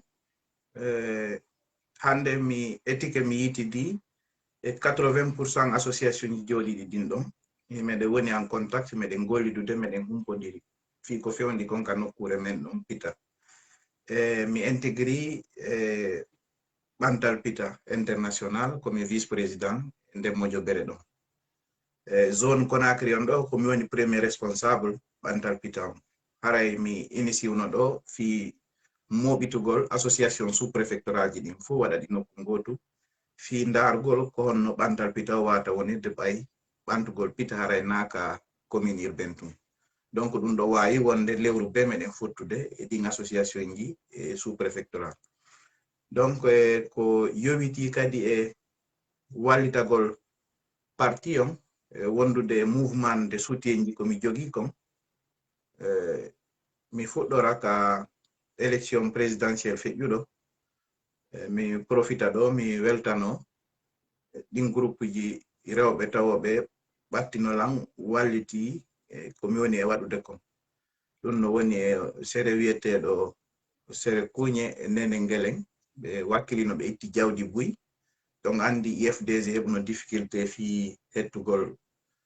t-shirt ji maɓɓe ɗin ɗi nangano ka frontiére donc menen men anticipe no men soodi t-shirt buy e soobiji buy mais yalti e nder marché ji Conakry ɗin fof men sensibilise jama on men okkitiri ɗin en même temps men créé ton comité de soutien ji ɗin mouvement de soutien ji men créé no men orienté ɗi direct ka parti ɗi ari ɗi enregistré si ɗon manditi on nanay no on say no inne tel mouvement et tel mouvement soutien la candidature de la Cellou Dalein yawno ha hella 300 mouvement de soutien hara e nder ɗin no tawa ko fanɗi o meɗen mari ɗon jeeɗiɗi ma ɗi sappo ɗi tata hara ko menen formi ɗi orienté ɗi e parti on ɗi heeɗi enregistré e inde mouvement an on mouvement Oumar Mouhtar donc mi wallitino hay kindiya min naɓanno kindiya tigi matériel sayi go Abdoulaye Ba noddam no tawi mo maapi ton kanko kadi fi on t-shirt ji e ɗuma o fuɗɗike campagne on ɗi hettaki donc mi wawi kadi wallitade ton moƴƴa donc mi profita ɗo mi weltano ɗi groupe ji rewɓe ɗo moƴƴa ɓe immino ɓe darani murandum moƴƴa non ɓe wallitilan kadi moƴƴa donc e nder ɗum mi wawno heɓude contact ji buy tawata harana commune ato man tum koye nder Conakry fof meɗen marno mouvement ji Matam meɗen mari Matoto meɗen mari Kalum meɗen mari Dixine e ratoma ɗo non donc wallitino moƴƴa so yi tigi résultat ji ɗin ka élection présidentielle on tawa golle buy waɗuno donc ɗiɗo fof wawno wonde. woɓɓe wi on ɗo ka commentaire ji colonel Oumar Mouktar wonno noon anduɓe ɓen ko mbo wonno Oumar Mouktar résistant jo libyen jon mi andasi ko colonel tun ista maréchal ɓe duwa o ngara e wattande ɗo mais ka solano tien mi ibba on ɗon parce que mɗo andi o wolay ɗo joni ha wolon goɗɗi goo ɗum ɗi wannoɗen ɗi mi falno kay ɗi yaltitoɗo ɗi ando joni iwen ɗon sur ce domaine yewten noon joni fi actualité on coup d'état ma wiyen coup de sali watnoɗo le 5 septembre hunno yiruɗo mo par ce que on yewti fi Ablaye Ba min kadi mi profita ɗo kañum honorable Ablaye Ba mi salminaɓe mi weltanoɓe ngayuri ndin le lion de l'IFDG fewno ɓe wonno ka kaso ɓe yewti en ko onno ɓe humpitorno pinka fittuno ɗum ɗon on bimbi ɗum ɗon ɓe arino ɗo ɓe yewtani en mais onon non joni tawno ɓeŋiɗo ka yaasi ko honno accueillir-ɗon ɗum ɗon ko honno yirɗon arrivé CNRD on ha ka fewndi ɗo.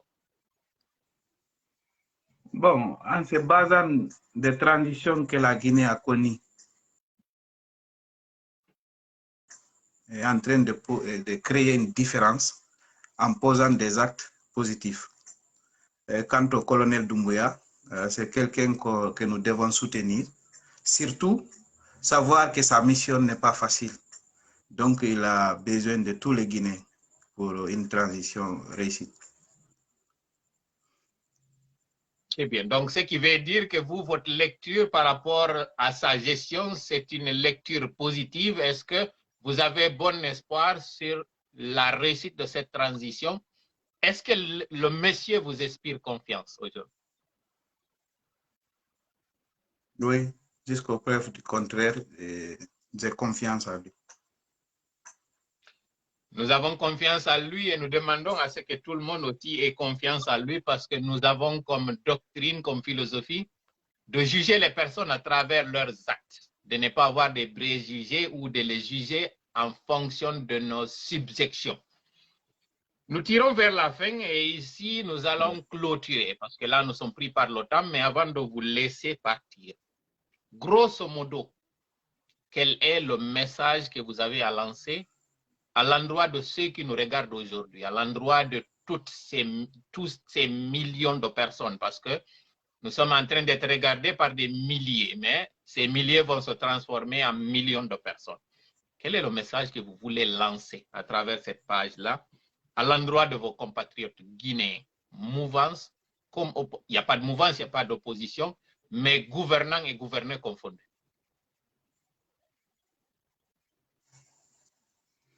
Ok, je vais d'abord m'adresser aux Guinéens qui sont encore là, qui parlent toujours d'Alpha Condé. Pour moi, Alpha n'est plus, le débat d'Alpha n'est plus sur la table. Nous avons beaucoup à faire, connaissant l'histoire de la Guinée et connaissant la gestion d'Alpha. Pour moi, il n'est plus à l'actualité. Il faut qu'on pense maintenant au présent, c'est-à-dire comment réussir cette transition. Quant aux RPGistes, je leur dirais de se concentrer pour les réformes des RPG pour pouvoir participer aux prochaines élections. Mi yewta kadi ka pular fi jama mengom aray mi weltani ke taw soutenuɓe équipe tola on fo si hande o équipe réussi na wonɓe joude rôle ji ɗin tun ka nder équipe ko tawgol fo no jaɓude ko tola woni yewtude kon fo no gollitirde kadi ko tola woni wiide gollitirde message o hino feƴƴude hande si équipe on golluno ha tawta haray ala impactude yimɓe ɓen mi sikkano hay min Oumar Mouktar mi wawani hebde courage no jeeya e ko ñiiɓinimmi e golle ɗen tawgol message ji ɗin no feƴƴude effet no wadde e ko wona waɗede ko donc haray mi weltanike o jamaɗo fou mi hollaɓe kadi hande mi iwi e on rôle mo mi wonno joude mi wi on poste ɗon haray no wodi komi fokkitani kadi ko tawata hara miɗo ha ton ginoyi kadi e jama iwtirɗo ɓaawo équipe tolan si ɗon gasi koko mi hanono fuɗɗorde kono ɓa hari général Tola fuɗɗori ɗum ɗon yarlingol jama lagine on fuu mi yarlina sukaɓe action fuu mi yarlina bloc positif on nde fatunde Ceerno Siré Ba nodditenoɗo Tupac tawowo ko neɗɗo moɓidirowo num neɗɗo wakkiliɗo dartaniɗo fi muraɗi ɗi jokkuɗen ɗin fof hande ɗo ko lagine fof woni ko perdi mo miɗo andi hande haray bloc positif on ino santi vide on surtout président bloc positif on Abdouraf mais yewti ka 18h kono hari mo woni imo soñji moƴƴa sabu tawgol o perdi o élément jo ɗo haray mi toroto mo yallagol haray na bloc positif on tum perdi o ɗo ko jama lagine on fou haray mi torika kadi ɓe ngure makko nden kanko Ceerno Siré Ba yallagol mo yo Allah fewnu e yaafom. Allahumma amin. Ok, haray min kadi mi watto e moɗon ɗo mi weltano jama on fou mi weltano onon kadi ɗi service ji ɗi randuɗon ɗo sabu o wakkilanike moƴƴa parti o wakkilanike kadi moƴƴa équipe on ɗiɗo ɗiɗi no woodi kadi fottiti nokkugo par ce que woɓɓe goo landoto ɗo ka hoore mum ko honno tawiri min wi'i komin apolitique mais ko wonna yewtere ɗo tawi jaka membre ɓe équipe Tola on ko tawanoɓe UFDG on tigi tawaɓe han joni e nder UFDG on ɗum ɗo kadi c'est pour taire toutes les rumeurs haalaji wona ɗi wolede par ce que woodi woɓɓe fuɗɗinoɓe yaltinde haalaji e hoore Tola wonde ma Tola ko arɗo wonɗo e déstabilisude parti UFDG on ma ɗum Tola hay e ko Bawuri woni e gollidude e muɗum par ce que Bawuri komo pita Tola kadi komo pita e comme par hasard 007 kadi komo pita mais mi faala yen ndaari lagine hande ɗo ara e ndaarira lagine wiwgol ɗo ko pita ɗo ko Labe ɗo ko Mamoun ɗo ko Dalaba ɗo ko Sigiri profita ɗo e mi accitude on yawon mi weltano mi souhaita on bonne chance koko fokkitanɗon ɗo message on ɗum marɗon ko yewton o wonɗo e remplace de on so wolta inde makko wolta numéro makko so natali on détail ɗon mais ko on ɗum marɗon message ko jonnon mo yewtiɗo fi effectivement kulongol mais ko wata mo wallitade kanko a profiten ɗon kadi kala ko wallitato Guinée en jo e stratégie no waɗirɗon on ɗo par ce que woli fi angal hulugol ngol mais no toon point ngo kadi important mo ɓe andi walliti ka o moƴƴa tawgol ngol iɗon mari sang froid iɗon mari kadi discrétion moƴƴa ka tawata kon o yiɗata yaltitude e kene o yiɗata hawjugol e kala ko waɗata iɗon tawa kadi ɓen ñippoɓe la wonde si ɓernde hande fuɗɗike jawde ko message on ɗum e ko waaji on ɗum maran ɗon on wonɗo e remplace ude on équipe on e jama lagine on fof.